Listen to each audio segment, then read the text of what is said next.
Tudo bem, pessoal? Nós vamos seguir com o nosso estudo do livro Nos Domínios da Mediunidade. Esse é o nosso vídeo número 27. Já andamos bastante aqui nesse estudo. Parte 3 do assunto desdobramento. O primeiro vídeo de desdobramento foi uma passagem sobre Kardec, mas também sobre o assunto desdobramento num outro livro, que é o livro Mecanismos da Mediunidade, que é um livro difícil, mas muito bom, ele é bem técnico. Vídeo anterior, a gente entrou no capítulo Nos Domínios da Mediunidade, também do André Luiz, que é o que estamos estudando, e paramos no tema que falava de concentração. E aí eu fiz alguns apontamentos sobre a questão da meditação. Aqui falava sobre concentração e imaginação. E aí nos comentários, me foi perguntado de livro. Um abraço para Ana. O principal livro que trata desse assunto é o Plenitude, da Joana de Ângeles. Para mim, dois livros dela que se complementam nesse estudo sobre meditação e concentração. É o Plenitude e o outro é o Ser Consciente. Nesses dois livros, a gente consegue juntar conhecimentos, conteúdos que fazem um paralelo muito grande com o budismo. Especialmente no Plenitude, ela traça um paralelo exatamente com a filosofia, com a vertente, a religião, como quer que a gente chame ou entenda, o budismo. Que, queira ou não, tanto o hinduísmo quanto o budismo, eles têm uma tradição muito grande no campo da meditação, algo que nos falta no espiritismo. Então, é um assunto que me interessa desde antes de conhecer o espiritismo. Eu já estudava e já praticava e já gostava de meditação. Então, quando eu encontro essas pontes que eu vejo que fazem sentido, eu gosto muito, eu fico muito entusiasmado e também muito seguro. E essa ponte a gente encontrou aqui também no livro Nos Domínios da Mediunidade, que estamos estudando. E eu assino embaixo do que foi dito, e a gente repassa aqui, no sentido de que o treino da meditação, o treino da concentração, mas também a capacidade de imaginar, é muito bom para os trabalhos mediúnicos. A imaginação, como eu ponderei no vídeo anterior, ela requer um pouco de freio de mão puxado para a gente não cair, não abrir portas para obsessão, para começar a ter propriamente alucinações e porta aberta para processos obsessivos com a mediunidade. Quem tem uma mediunidade mais aflorada, ostensiva, qualquer processo de transcendência, de busca por transcendência, ele pode ser muito mais exitoso, mais rápido, vou até chamar assim, mas traz seus riscos junto. Se der tempo, no texto hoje a gente vai ter uma passagem que eu vou pontuar sobre isso. Então, só puxando o último trechinho, lembrando aqui, então o contexto que a gente parou. O Antônio Castro, que é o médium da vez aqui desse estudo, ele está em desdobramento e ele vai narrar a experiência dele de desdobramento. Então ele vai comunicar com o grupo o que está acontecendo. O Antônio Castro ainda é um aprendiz, ainda tem muito a aperfeiçoar nesse campo do desdobramento, só que ele tem um caractere fundamental que é boa intenção. É uma intenção genuína de aprender, desenvolver e servir. Então, disso a gente extrai que ele não está nesse trabalho só para acariciar, para fomentar o ego dele. Ele está trabalhando efetivamente, ele está por algo maior. Se ele tivesse só por interesses próprios, vaidade, enfim, certamente a espiritualidade nessa casa que ela é mais séria, a espiritualidade não abriria trabalhos com ele. E aí, provavelmente ele ia ficar frustrado e ia procurar alguma casa, algum local onde ele pudesse ter as experiências que ele queria ter. E aí é que abre-se risco para desvios e obsessões. quando a gente não observa o tempo de Deus e a vontade dele, né? Quando a gente quer as coisas no nosso tempo e mediante a nossa vontade. Então, ele é alguém que está integrado na obra. Vamos lá, só puxando o finzinho do estudo anterior, do último vídeo. Pela concentração mental, qualquer espírito se evidenciará na expressão que deseje. Isso é porque estava falando sobre a forma externa, como o Antônio Castro se apresentava, as vestes dele.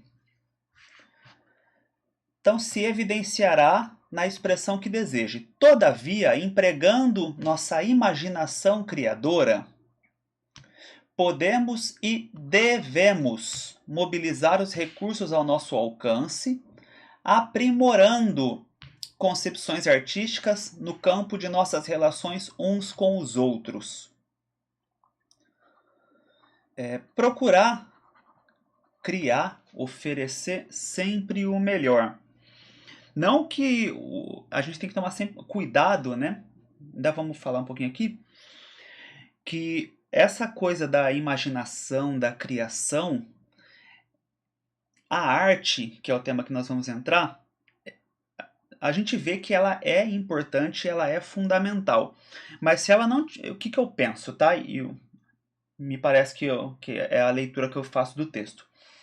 Se a arte não tiver um propósito bem definido, uma finalidade definida, e no caso uma finalidade no caminho do bem, da sublimação, se não tiver esse propósito, a arte ela pode se desviar no exótico e no bizarro.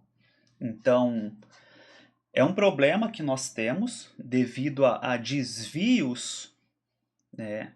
E aí, assim, é uma avaliação muito subjetiva, por vezes pode ser conservadora, mas a manifestação da arte, ela pode resvalar em situações de uma estagnação ou até de um declínio moral. E aí, por conta disso, até porque geralmente quando existem manifestações artísticas que são que agridem os valores e os costumes, por conta disso a gente demoniza a arte. E então nós temos uma dificuldade de achar o ponto de equilíbrio da arte. De um lado nós temos quem praticamente abomina manifestações artísticas, coisa de vagabundo, coisa não sei o quê. Por outro lado, a gente tem um desvio ou um declínio para fins de dar vazão a essa manifestação artística, né? A esse impulso artístico. No estudo dos 3 andares da casa mental, nós falamos alguma coisa sobre isso no Diálogo com as Sombras. No estudo, quando a gente fala do 3º andar da casa mental, que seriam as questões de transcendência e as questões sublimes, a arte, o impulso artístico, ele está dentro disso. Então, a arte ela é colocada como uma ferramenta, uma potencialidade do espírito. Então, assim, nós temos que, dentre os extremos em que vivemos, a gente tem que saber que é possível se extrair, se utilizar esse impulso para conseguir coisas nobres. Então, a gente tem que ter muito cuidado quando a gente vai tratar de um assunto, porque é possível fazer coisas boas. Nem tudo o que a gente faz enquanto pessoa, enquanto espírito, nem tudo que a gente faz dentro da sociedade tem que ser para produzir riqueza material, porque a nossa sociedade agora está tudo preso ao material. Se você não está trabalhando, gerando um monetário imediato, se você não está trabalhando para dinheiro, é vagabundo. Está perdendo tempo, enfim. Sendo que tem coisas que nós cultivamos para o espírito. Então a gente tem que tomar muito cuidado, porque como eu já venho chamando a atenção para isso, né? As ideias, elas tentam nos prender em uma posição que já corresponde com nossos valores ou perspectivas, só que ela simplifica muita coisa e com facilidade a gente reproduz discursos. Então, o assunto arte, ele merece uma puxada aqui nas rédeas para qualquer dos lados, né? Para quem se desvia nesse excesso de explorar coisas, mas ainda que isso não seja enobrecedor como a visão espírita apresenta, e aqui eu estou falando como espírita para espíritas. Se eu tivesse numa abordagem sociológica ou antropológica, eu olharia de outro jeito, porque eu não posso levar ou impor valores espíritas em locais ou pessoas que não partilham desses valores. Então, assim, a gente pode eventualmente oferecer opiniões no sentido de ajudar, se isso for pertinente, mas a gente não pode impor. Porque se certas coisas devessem ser impostas, o primeiro que iria se impor era Deus. Então, se Deus permite, para que a gente aprenda com o tempo a partir dos erros, quem somos nós para impor e determinar sabe, e demonizar certas coisas? Então, muito cuidado o tempo todo. Precisamos de muito cuidado, que a gente está em tempos muito exaltados e é muito difícil conseguir ir para o meio, para o caminho do meio, que se trata disso no final, meditação né, espiritualidade se trata de a gente achar o caminho do meio nas coisas. A arte, tanto quanto a ciência, entre nós na espiritualidade, a arte é muito mais rica do que no círculo dos encarnados. E por ela, pela arte, a educação se processa mais eficiente no que tange à beleza e à cultura. Então, colocando aqui a arte com outros valores, outros propósitos e uma finalidade nobre. Quando eu vi aqui a questão da educação, eu me lembrei de algumas escolas, isso geralmente é para os menores, né? Eu não sei o quanto isso acompanha, mas uma das linhas, se não me engano, é Montessori, que tem esse apelo ou essa liberdade que passa também pelo artístico, mas essa coisa de deixar a experienciação das crianças para elas se desenvolverem de uma maneira mais integral, porque a educação tradicional ela é como se espetasse um pendrive e assim, vai, aprende, aprende, aprende, aprende, espeta ali e tem que absorver certo conhecimento. Então ela, digamos que ela é imposta, verticalizada ali para a criança absorver, absorver, absorver, e aí a gente pega pessoas totalmente disfuncionais na sociedade, né? Aqui, nessa linha, por exemplo, pedagógica, tem-se um desenvolvimento integral muito maior. Até fazendo um diálogo, né, uma ponte com isso. Por outro lado, tem o seu custo para isso, e aí o que a gente ouve, né? Olha, é muito bom, se desenvolve muito, excelente. Só que não se cobra no vestibular. Quando é para fazer provas, para ter o intelecto ali comum, existe uma defasagem. Então, é preciso uma dedicação maior para conhecimentos que vão ser cobrados em um vestibular. Então, a nossa educação ela fica girando em torno das provas, né? Mas é só uma crítica que eu faço à nossa forma de avaliação de provas em geral. Mas para a gente ter em vista, né? Se nós queremos criar pessoas funcionais, amplas, para quem tem condições, talvez valha uma aposta temporária nisso, e aí procurar redes, enfim, coisas que sejam pertinentes nesse tipo de educação, ou trazer ambientes em casa para permitir esse desenvolvimento maior da criança. Assim, acho que quem está na função pai e mãe tem que se preparar para isso, hoje em dia, mais ainda, né? Estudar formas de oferecer uma boa educação. E nós que somos espíritas e estamos aqui estudando, normalmente tem o espírita tem o perfil de estudar mais. Então, acredito que quem está nessa função pai e mãe precisa aprender a ensinar, aprender a educar. A gente tem que se preparar. Porque os valores que nós herdamos de pais, mães ou, né, pessoas que nos cuidaram de nós, show, permitiram que a gente estivesse aqui, graças a Deus, se estamos estudando isso, um pouquinho, alguma coisa deu certo. Só que é possível que a gente consiga dar saltos de qualidade integral. Então, penso que exige preparação. É importante a gente saber, a gente se preparar para esse momento. Então, uma digressão muito grande. Vamos voltar aqui para o texto. Assim como não podemos conceber uma sociedade terrestre digna e enobrecida, tão somente composta por homens e mulheres em nudismo absoluto, embora com maravilhosos primores da tatuagem. Então, pontuar aqui, né?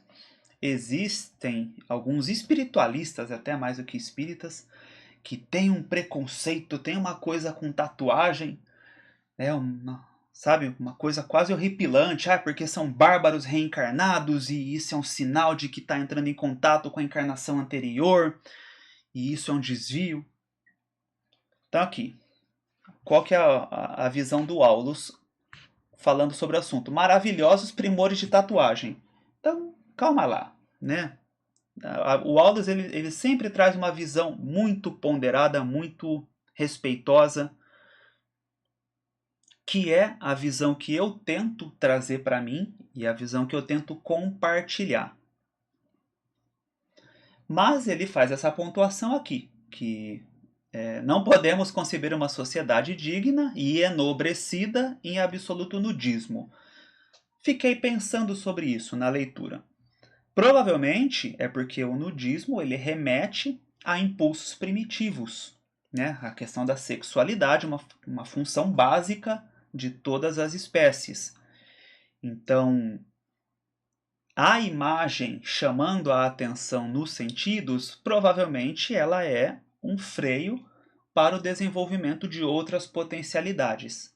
Então, aí que entraria a importância das vestes nessa visão que o Aulus está nos trazendo. E aí as vestes elas vão dizer muito sobre o que nós pensamos e sentimos. O texto vai falar disso aqui logo adiante. É preciso considerar que os indivíduos de nossa comunidade, não obstante dispondo de um veículo prodigiosamente esculpido pelas forças mentais, então falando dos espíritos, né? Os indivíduos de nossa comunidade não menosprezam as excelências do vestuário, por intermédio do qual selecionamos emoções e maneiras distintas. Eu acho interessante isso, o vestuário por intermédio do qual selecionamos emoções e maneiras distintas. Eu acredito que todo mundo já sentiu, já teve essa experiência de você vai fazer tal atividade, você coloca uma roupa que corresponda àquilo. Seja pelo conforto, então uma roupa para praticar esporte, ou seja uma roupa de trabalho. Porque exige, né, a exigência do ambiente, eventualmente impõe esse tipo de roupa. E eu olho em mim, e nós reparamos em outras pessoas também, que conforme o vestuário, conforme o penteado, conforme a estética que se coloca, o comportamento, a forma de se comunicar, os pensamentos muitas vezes mudam também. Então você usa um elemento externo que ele trabalha internamente. Então parece que as coisas elas se ajuntam. E eu acho interessante isso, né? Porque a gente pode perceber, uma das coisas que normalmente as pessoas que começam a afundar na depressão os sinais eles vão deixando, vão aparecendo até no exterior, né? Aquela situação de afundar em si, ela vai deixando traços, tudo ao redor vai ficando também desprendido, como se fosse assim, vai ficando relaxado, vai ficando solto, porque não exige a atenção para aquilo. E eu chamo muito a atenção assim, para as pessoas que estão iniciando o tratamento espiritual e que estão com alguns sintomas, quando começou a pegar aquele desânimo, aquela vontade de não fazer mais nada, de se obrigar a fazer, tá? Eu não estou colocando aqui uma abordagem terapêutica, psicológica, porque não é minha área de formação, mas é uma questão do que a experiência nos diz, de externaliza, transforma, né, o ambiente ao seu redor para que ele te ajude também. Então, cuida da aparência, cuida de você para que isso também te ajude. Para que isso tenha também esse reflexo dentro de você. Posso estar sujeito a críticas eventualmente. Quem tiver opiniões especializadas sobre o assunto, se quiser, deixa abaixo. Mas não sei se existe muita margem que questione isso. Eu não estou dizendo que isso é cura, tá? Para depressão. Não estou dizendo que isso resume, que isso, né, esse é o remédio. Não, mas eu entendo que é um comportamento interessante e seja que, né, não podemos olhar só para um grau mais profundo de depressão, mas geralmente ela é antecedida por sinais, por sintomas, começa por uma tristeza, por uma dor. Então, se a gente tiver consciência e puder fazer ou recomendar a pessoas ao nosso redor que estão demonstrando esses sinais, eu acho que vale prestar atenção nisso.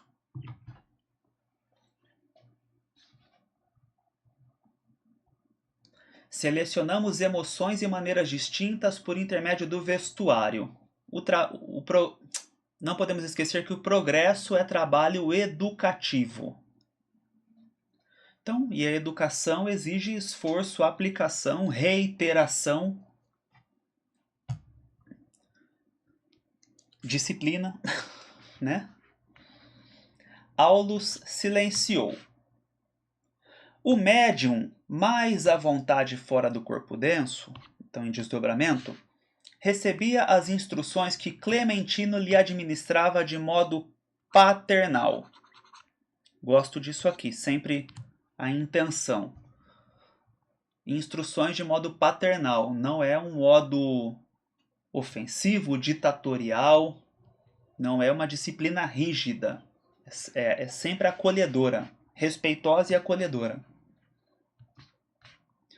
2 guardas aproximaram-se dele, do Castro, e lhe aplicaram à cabeça um capacete em forma de antolho. Quem estiver acompanhando o vídeo, eu deixo a imagem aqui. Antolho é aquele instrumento que coloca, para quem não está acompanhando o vídeo, aquele instrumento que geralmente se coloca no cavalo ou no burro, para ele não enxergar as coisas que estão ao lado e ele ter foco. Evitando que se espantem. Então, um instrumento para evitar que você perca o foco, que você se espante com coisas que não são imediatas, que não dizem respeito aonde você precisa ir. E aí vem a explicação. Para a viagem que fará, avisou-nos o assistente, Castro não deve dispersar a atenção.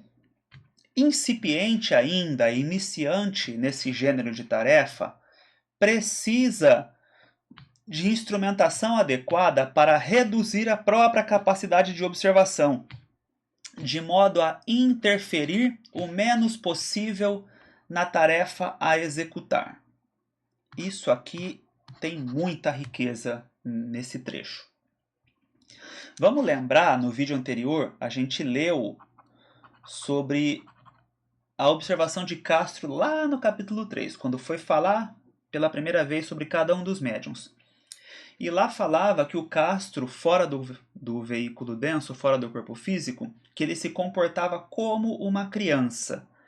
E aí eu coloquei, meus apontamentos no vídeo passado foram exatamente nesse sentido, de que ele dispersava, ele se distraía com muita facilidade. E sabendo que essa é uma característica dele, Mas considerando que ele tem boa intenção, a espiritualidade oferece um recurso a ele para extrair o melhor dentro das características dele, até que ele se discipline e não precise mais disso, que é esse capacete aqui para reduzir a visão dele. Não é exatamente isso que está na foto, é claro, né? Mas é algo que faz essa função. Considerando que na qualidade de espírito ele não enxerga com os olhos físicos, então esse capacete provavelmente ele modifica percepções, campos vibratórios, então faixas de energia. Provavelmente esse capacete atua dessa maneira. E aí aqui vem a outra lição que eu destaco. Precisa de instrumentação para reduzir a capacidade de observação, de modo a interferir o menos possível na tarefa. Isso aqui é justamente a ressalva que eu fiz de a gente tomar cuidado com a abertura mediúnica. Porque se ela não tiver em sintonia com os propósitos da espiritualidade, você abrir demais capacidade de observação, o que vai acontecer provavelmente é que você vai interferir demais no trabalho. Porque muito provavelmente você não está pronto para lidar com tudo que você vai perceber. E se nós somos instrumentos, se a gente, nós adoramos dizer que somos instrumentos da espiritualidade. Se a gente é instrumento, nós temos que estar a serviço. E um bom instrumento, ele cumpre o seu papel. Então, se você quer cortar alguma coisa, dependendo do que for, você vai usar uma tesoura, você vai usar uma faca. Se você começa a ter características que não se adequam a isso, você começa a desvirtuar, já começa a não servir para o trabalho. Então, eu gostei muito disso aqui do interferir o menos possível. Vamos fazer bem feito. Muito melhor do que querer fazer tudo e desenvolver tudo e, sabe, eu quero quero ter todas as faculdades mediúnicas. Muito melhor do que querer angariar todos os recursos e ser um super médium e faça bem feito. Mesmo que a mediunidade não tenha vindo ainda, não importa, faça bem feito. Eu não canso de dizer para as pessoas. Eu cheguei no centro espírita, eu fui buscar o centro por abertura mediúnica. Mas eu comecei trabalhando na cantina e fiquei ali quase um ano trabalhando na cantina.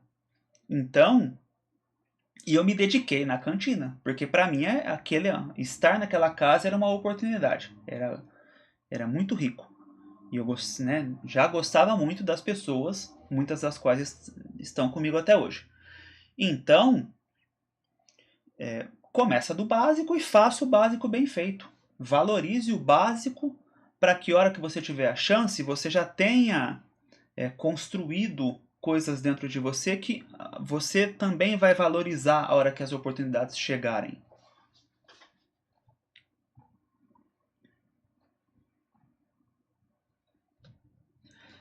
Eu deixei aqui apontamento sobre o problemas da abertura mediúnica, que se a gente acelera o processo, e aí que é o cuidado que a espiritualidade tem com o Castro, se a gente não está junto com a espiritualidade, como que nós vamos diferenciar ou como que nós vamos nos proteger das coisas mais exóticas, mais difíceis, mais temerosas da espiritualidade? Coisas que nós não estamos prontos para ver. Será que a nossa sanidade mental está pronta para a gente lidar com as coisas que eventualmente nós vamos acessar em uma abertura mediúnica forçada?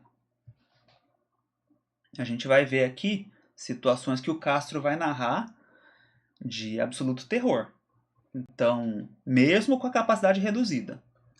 Então, vamos pensar se vale a pena querer chutar a porta da mediunidade a qualquer custo. Vimos o rapaz plenamente desdobrado alçar-se ao espaço, de mãos dadas com ambos os vigilantes. O trio, Castro e mais 2 guardas espirituais, o trio volitou em sentido oblíquo sob nossa confiante expectação. Então, viu o trio partir em viagem. Desde esse momento, demonstrando manter segura a comunhão com o veículo carnal, ouvimos-lo dizer por meio da boca física. Então é como se ele tivesse dando passividade a ele mesmo. Ele no veículo físico vai estar narrando as experiências fora do corpo. Seguimos por um trilho estreito e escuro. Tenho medo, muito medo. Rodrigo e Sérgio amparam-me na excursão, que são os vigilantes, né? Mas sinto receio. Tenho a ideia de que nos achamos em pleno nevoeiro. Então, a gente já vê que sozinho ele não está pronto para fazer isso. E mesmo tendo a companhia de mais duas entidades, ele ainda sente muito medo. E ele está com a capacidade de percepção reduzida. Então, olha o tamanho da responsabilidade que a gente tem quando nós adentramos no espiritual. Estampando no rosto sinais de angústia e estranheza, continuava. Um destaque aqui antes de continuar. Estampando no rosto sinais de angústia e estranheza. Para quem está nos trabalhos de diálogo, para quem acompanha, esse é um fator que eu acho muito importante e nem sempre ele é considerado por quem dialoga, por quem está no diálogo. O médium, a médium, muitas vezes ela vai manifestar expressão facial ou movimentos corporais que dizem respeito ao que está sentindo, seja uma sensação íntima ou seja, às vezes, dores no corpo, mutilação. Às vezes está segurando um objeto e o diálogo ele precisa olhar o médium, olhar a médium e ver se o corpo está falando alguma coisa, porque o corpo fala. Tem um livro com esse nome, é um livro muito bom, aliás, prático, recomendo. E existem sinais que são trazidos aqui no físico. E isso complementa o diálogo. É claro que nós não podemos nos pautar exclusivamente nisso, mas às vezes, intelectualmente não está dando liga no diálogo, não está conseguindo avançar, mas a pessoa, o médium, a médium, já está mostrando ali, sabe? O caminho que você tem que ir. Já está apontando uma cara de dor, a mão em algum lugar, como se estivesse com uma dor. Então tem horas que a gente tem que ser objetivo. E aí faz a pergunta, né? Você está sentindo alguma coisa nessa região? Estou vendo você se curvar, estou vendo você colocar a mão. Ou tem algo que você está segurando, porque eu vejo que você está fechando a mão com muita força aqui, que você está com raiva, você tem alguma coisa aí, tá? Porque geralmente, durante o transmediúnico, vai imprimir, vai trazer no físico o que está se passando aqui na situação espiritual. Então, dica para diálogo. Que noite é esta? Continuando aqui as observações do Castro, em desdobramento. A escuridão parece pesar sobre nós. Ai de mim! Vejo formas desconhecidas agitando-se embaixo, sob nossos pés. Quero voltar, não posso prosseguir. Não suporto, não suporto. Olha só que interessante, né? Se a gente tirasse só esse trecho aqui, estampando no rosto a angústia, se a gente tirasse esse trecho e ele falando aqui, vejo formas desconhecidas, extrai isso e joga para qualquer pessoa interpretar, qualquer pessoa que não seja espírita nem nada assim. Provavelmente vai dizer, olha, ou essa pessoa está em um estado de loucura, ou ela está fazendo uso ela está mediante os efeitos de uma substância psicoativa, alguma droga. E é aqui que nós espíritas temos sempre também que fazer a ponte, o olhar investigativo e lançar a dúvida sobre as experiências e as coisas que são narradas por quem é tido como louco, como um problema, né, de ordem mental, as experiências que são ditas, ou mesmo por quem está mediante efeitos de substâncias. Tem coisa que, lógico, que é da própria cabeça, mas por vezes as coisas vão estar entrelaçadas. Criações mentais que, né, mostram um desvio de sanidade, mas também experiências espirituais. Então, eu achei muito interessante isso aqui pra gente. E isso me chamou muito a atenção, porque saíram, né, eu vi um expositor, uma pessoa que está se tornando referência no espiritismo, colocar a questão do uso, especialmente falava sobre o uso de maconha com esquizofrenia.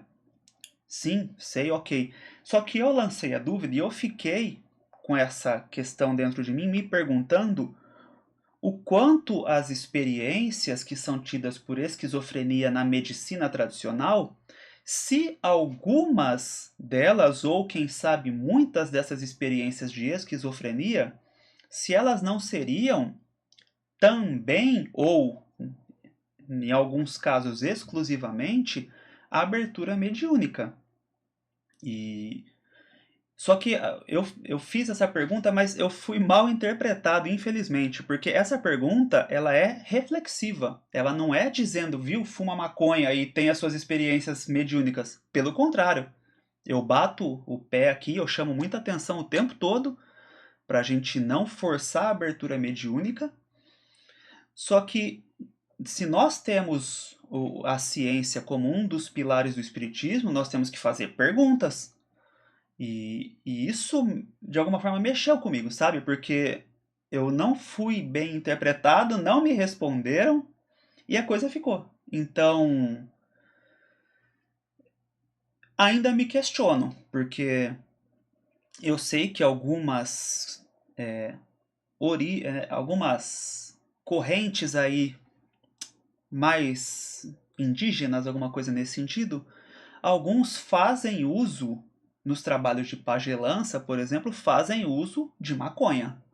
E de novo, pelo amor de Deus, não estou dizendo que é para se fazer. Eu tô trazendo uma constatação. É feito em determinada situação cerimonial, ritual e com respeito e assim, da forma deles. Então, de alguma forma faz parte do processo. E aí a gente tem que se perguntar. Eu acho que nós temos que nos perguntar, porque a gente eventualmente vai rotular de esquizofrenia e aí a pessoa, como que você vai tratar eventualmente? Então você vai ignorar o espiritual? A gente eventualmente não vai, não, isso aí é só da ordem da esquizofrenia. Aí às vezes está atacando remédio, está chumbando a pessoa de remédio, sendo que a questão eventualmente é a abertura mediúnica. Temos que pensar, tá? Eu fiquei assim, um tanto desapontado com a resposta que ela não, não trouxe o que eu esperava vindo de um olhar espírita, de alguém espírita, apesar de estar falando sobre medicina. Mas a medicina ela ignora o espiritismo. De modo geral, a ciência tradicional ignora. Então, se nós somos espíritas e estamos entrando em contato com informações, acho que a gente tem que fazer perguntas para poder, inclusive, oferecer o acolhimento espiritual possível.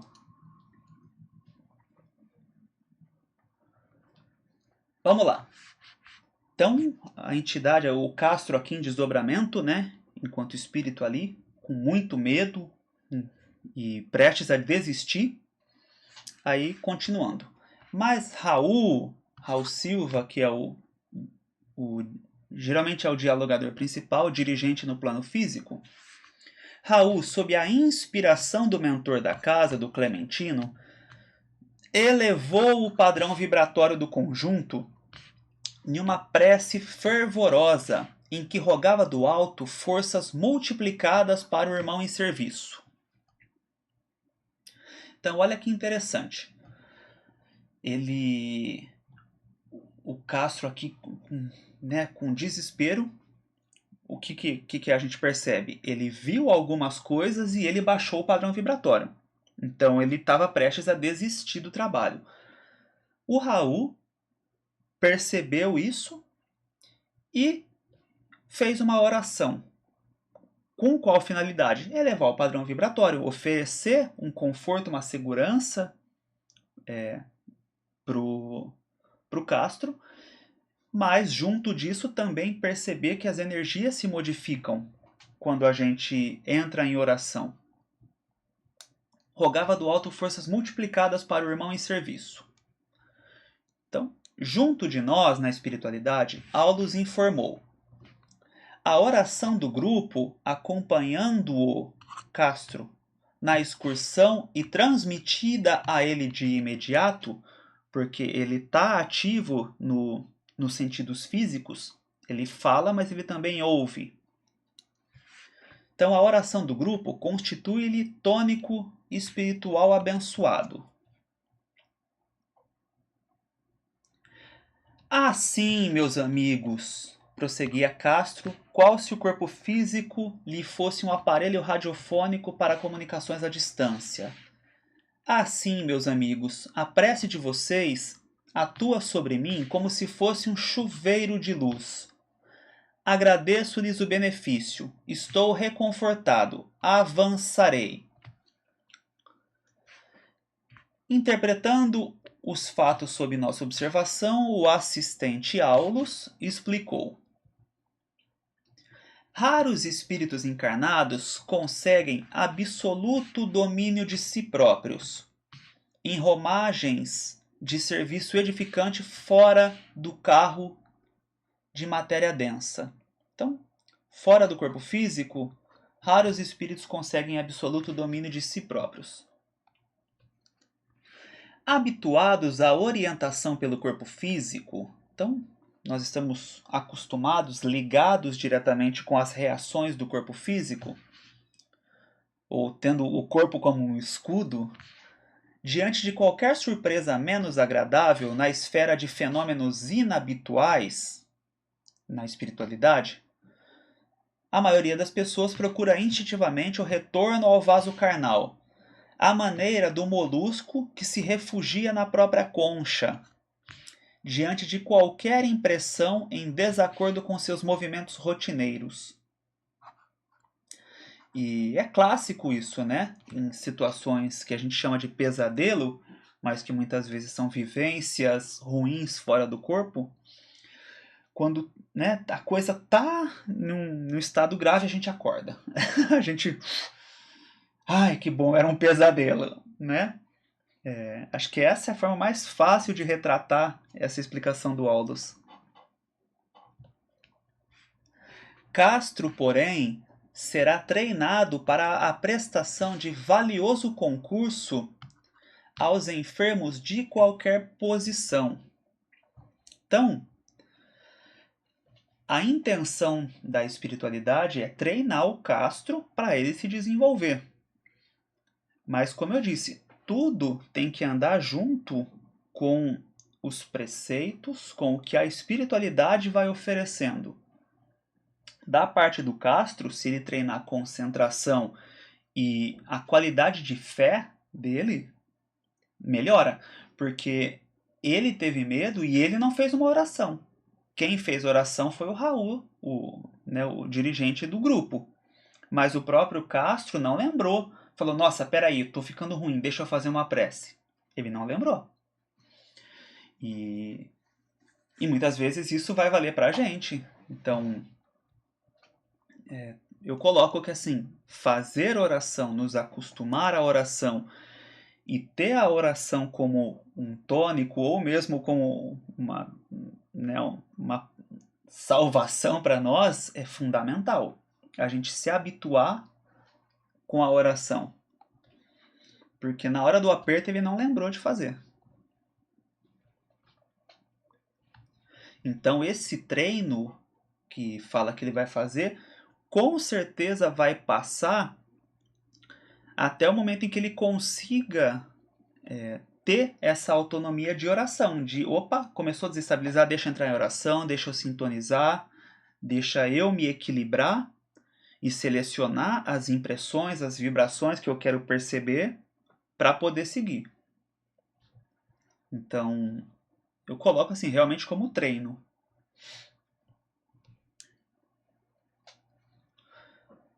Para quem está no trabalho mediúnico, e isso vale para o médium, mas para quem acompanha também, nós percebemos que, por vezes, chegam entidades mais trevosas, mais densas, e todo mundo tem que treinar a sua adaptação ali ao medo. Quem vai dialogar tem que se preparar, se fortalecer espiritualmente, então faz uma oração reservada. Quem está dando a passividade tem que confiar na espiritualidade, confiar que vai dar certo, confiar na equipe que está ali no plano espiritual, mas também no plano físico, quem vai fazer o diálogo.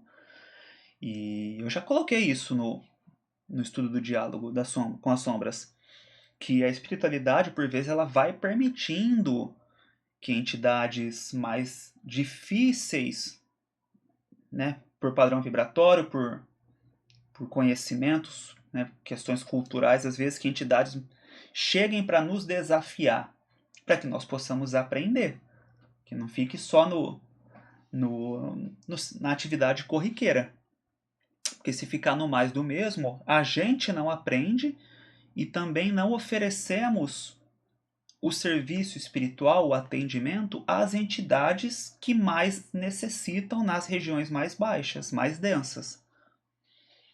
Então, para nós podermos adentrar nas sombras mais profundas, nós temos que começar a nos acostumar com esse ambiente de sombras e a lidar com as nossas próprias sombras, a encontrar as coisas que nos dão medo, as coisas que nos desestabilizam e aprender a lidar com isso, a reagir melhor diante dos desafios que se apresentam para nós. Então, Castro vai ser treinado para a prestação de concurso valioso a enfermos de qualquer posição. Enquanto assinalávamos o apontamento, então enquanto André Luiz e Hilário absorvia as orientações, a voz do médium se elevava no ar vigorosa e cristalina. Que alívio! Rompemos a barreira de trevas. A atmosfera está envolvida de leve aroma. Brilham as estrelas novamente. Então é aquela hora que ele relaxa, né? Fala, nossa, o pior já passou. Então chegamos em uma região espiritual boa, chegamos ao nosso destino, né? Para quem dirige aí, seria como se passou da serra, passou o momento tenso, aí chegou na hospedagem, falou, ufa, terminou a viagem agora, vamos relaxar. Ó, é a cidade de luz. Torres fulgurantes elevam-se para o firmamento. Estamos penetrando um grande parque. Ó meu Deus, quem vejo aqui a sorrir-me? É o nosso Oliveira. Como está diferente, mais moço, muito mais moço. Então, Oliveira, ele falou, é o nosso, né? Ele está falando para o grupo. Então a gente já compreende que Oliveira é alguém de conhecimento do grupo. Está diferente, mais moço, muito mais moço. Então, Oliveira é alguém que desencarnou com uma idade mais avançada, só que ele se apresenta mais moço. Lágrimas copiosas banharam o rosto do médium, comovendo-nos a todos.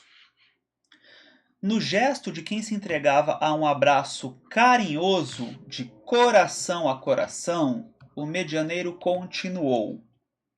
Eu destaquei aqui o coração a coração, porque nós brasileiros temos mais facilidade com isso, né, com a questão de abraçar, mas eu destaco muito, eu reforço muito a importância de a gente sentir o coração quando a gente abraça. E até existem, não sei o quanto são válidos ou não, mas existem estudos, se posso chamar assim, que falam da quantidade de substâncias positivas que são liberadas em um abraço. Então, é muito forte, sabe? E geralmente as pessoas que estão mais tristes, passando momentos de mais dificuldade, geralmente elas apresentam mais resistência a abraçar. E pessoas de gerações mais anteriores, pessoas com mais idade, muitas também têm dificuldade de abraçar, de se entregar. Porque o abraço, ele é algo que a gente demonstra muita vulnerabilidade, né? Você está se abrindo e para receber outra pessoa. Mas eu valorizo muito, eu destaco muito a importância de a gente tocar corações, sabe? Acho isso muito valioso. É claro que quando você faz isso, você, dependendo da sua questão mediúnica, você está mais sujeito a captar coisas. Então, faça consciente, faça de maneira estruturada, para a gente sintonizar ou oferecer coisas boas, nos imunizar diante disso, espiritualmente, nos proteger. Que felicidade, que felicidade! Oliveira, meu amigo, que saudade de você! Por que razão teríamos ficado assim sem a sua cooperação? Sabemos que a vontade do Senhor deve prevalecer, mas a distância tem sido para nós um tormento. A lembrança de seu carinho vive em nossa casa. Que bacana, né? Ele lembra do gesto, do comportamento carinhoso do Oliveira. E essa boa conduta, essa conduta afetuosa, ela marca os corações, né? Por isso que fala que a inteligência, a cognição, ela convence, mas o exemplo ele arrasta. Então o Oliveira, nós vamos ver, ele era um trabalhador ativo, fazia palestras, mas a marca que o Castro destaca aqui, falando do modo carinhoso dele. Seu trabalho permanece entre nós como inesquecível exemplo de amor cristão. Olha lá, exemplo. Volte, venha incentivar-nos na sementeira do bem. Ou seja, pedindo para que ele esteja na casa, como espírito ali, continue com a casa, né? Amado amigo, nós sabemos que a morte é a própria vida, a vida em espírito. No entanto, sentimos sua falta. Que bacana aqui, né? Eu destaquei essas contradições aqui, né? As adversidades aqui. A vontade do Senhor deve prevalecer, mas a distância tem sido para nós um tormento. Sabemos que a morte é a própria vida, no entanto, sentimos sua falta. Então, assim, é algo ainda muito humano, muito próprio de assim. Eu sei que é difícil, mas é uma questão quase que beira o apego, né? Mas nesse caso, por algo muito positivo, né? De muito carinho, muito amor. A voz do viajante, que se fazia ouvir de tão longe, entrecortava-se agora de doloridos soluços. O próprio Raul Silva, o dialogador, mostrava igualmente os olhos marejados de pranto. Aulus deu-nos a conhecer quanto ocorria. Então vai falar sobre quem é o Oliveira. Oliveira foi um abnegado trabalhador neste santuário do Evangelho, explicou. Desencarnou há dias, então faz pouquinho tempo. E Castro, com a concordância dos orientadores, foi apresentar-lhe as afetuosas saudações dos companheiros. Então, é o primeiro contato do Oliveira com o grupo depois que ele desencarnou. Então, é o primeiro contato das esferas depois que o Oliveira desencarnou. Demora-se em refazimento, ainda inapto à comunicação mais íntima com os irmãos que ficaram. Mas poderá enviar a sua mensagem por intermédio do companheiro que o visita. O que nós temos aqui? Eu falo por experiências que eu já tive enquanto médium de uma pessoa, que era um familiar, no caso, que desencarnou, era um familiar de uma pessoa da casa. E a dor é muito grande. Então, assim, o espírito, isso mesmo depois de um tempo, mas o espírito ele fica muito emocionado. E o grupo, a pessoa, né, quem é do grupo aqui e sabe da situação também fica. Então, as energias são muito instáveis. O meu papel principal do que eu senti naquela situação foi equilibrar. Eu absorvi um tantão e procurei equilibrar da pessoa desencarnada e um tantão, especialmente de quem estava no grupo aqui.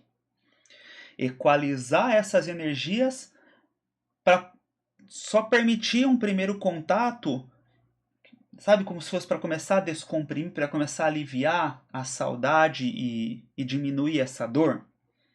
Porque o primeiro contato é o mais marcante de todos. Então, foi uma situação assim bem difícil para mim. Eu senti que ali tudo o que eu desenvolvi, as capacidades dentro da mediunidade, das minhas experiências de dor, de resignação, elas foram necessárias para aquele momento. Porque era o encontro de uma mãe, aqui no plano físico, com um filho que desencarnou. Então, foi bem desafiador enquanto médium. Mas, assim, coisa linda, coisa maravilhosa mesmo, sabe? Mas é bem desafiador. Abrace-me sim, querido amigo, prosseguia o Castro, com inenarrável inflexão de ternura fraterna. Então pode me abraçar, estou pronto. Direi o que você deseja, fale e repetirei. E recompondo-se na atitude de quem se devia fazer intermediário digno, modificou a expressão fisionômica, falando cadenciadamente para os circunstantes. Então, o Castro percebeu, aqui como ele estava numa frequência melhor, ele assumiu o papel de médium, lembrou, opa, deixa eu sintonizar, se concentrou e aí pode falar, eu estou pronto. Meus amigos, que o Senhor lhes pague. Estou bem, mas na posição de convalescente, incapaz de caminhada mais difícil. Sinto-me reconfortado, quase feliz. O quase porque imagina a saudade dele, né? Todo o trauma que é o desencarne.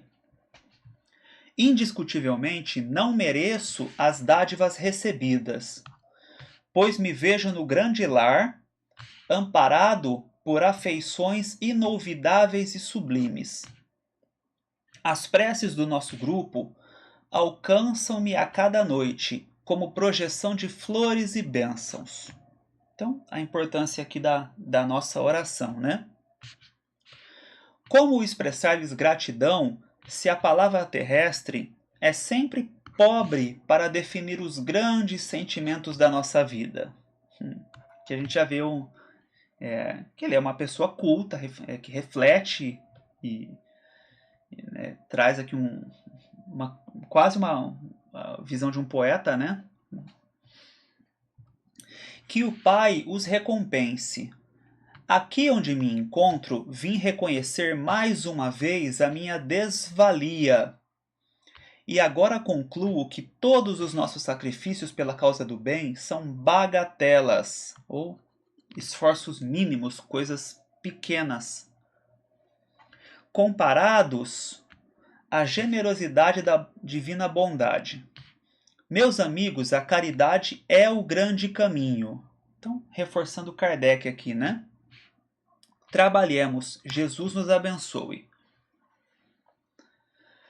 É interessante o que ele deixa escapar aqui, ó. Vim reconhecer mais uma vez a minha desvalia.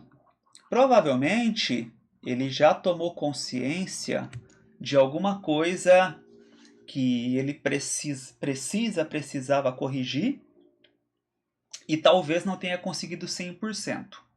Então, aqui ele já deve estar entrando em contato com o que era a programação encarnatória dele e o que foi feito. Por isso que ele fala assim, tudo que ele fez é uma bagatela. Então ele fez menos do que poderia ou deveria, mas mesmo assim ele está sendo muito bem acolhido, devido a ele ter se esforçado no caminho do bem. Então, a isso a gente dá o nome de misericórdia, né? Deus, a espiritualidade, nos oferecendo condições, mesmo que se fosse fechar a conta, passar a régua na nossa ficha kármica, a gente não merecesse. A voz de Castro apagou-se-lhe nos lábios e daí a instantes vimo-lo regressar. Castro, o médium, né? Amparado pelos irmãos que o haviam conduzido, retomando o corpo denso com naturalidade. Reajustando-se, qual se o vaso físico o absorvesse subitamente, acordou na esfera carnal, na posse de todas as suas faculdades normais, esfregando os olhos como quem desperta de grande sono. O desdobramento em serviço estava findo, e com a tarefa terminada havíamos recolhido preciosa lição. E a nossa lição de hoje, né, tudo que podemos abordar sobre desdobramento, também se conclui. O vídeo esticou um pouquinho, eu sabia que estava próximo do fim do texto, então não achei que era legal cortar para depois fazer um vídeo pequeno. Roubei um pouco, uns 10 minutinhos a mais do habitual do tempo, mas espero que tenha valido a pena. Se gostou, peço para deixar o curtir, se quiser comentar, trazer alguma contribuição sobre as coisas ditas aqui. Como eu falo, muitas coisas são observações minhas, talvez nem todas sejam corretas e validadas, mas eu me esforço para procurar validação dentro do que eu manifesto aqui. E quando eu tenho dúvidas, eu sempre deixo. Então, estou tentando ser fiel ao que é ciência, mas também ao que é dúvida, que nós precisamos ter dúvidas e manifestar dúvidas para a gente aprender mais coisas. Então, agradeço. Inscrição, sininho, aquela coisa de praxe para lembrar dos vídeos, se quiser compartilhar, indicar para alguém, mas principalmente agradeço a companhia. Se Deus permitir, até o nosso próximo vídeo. Um abraço.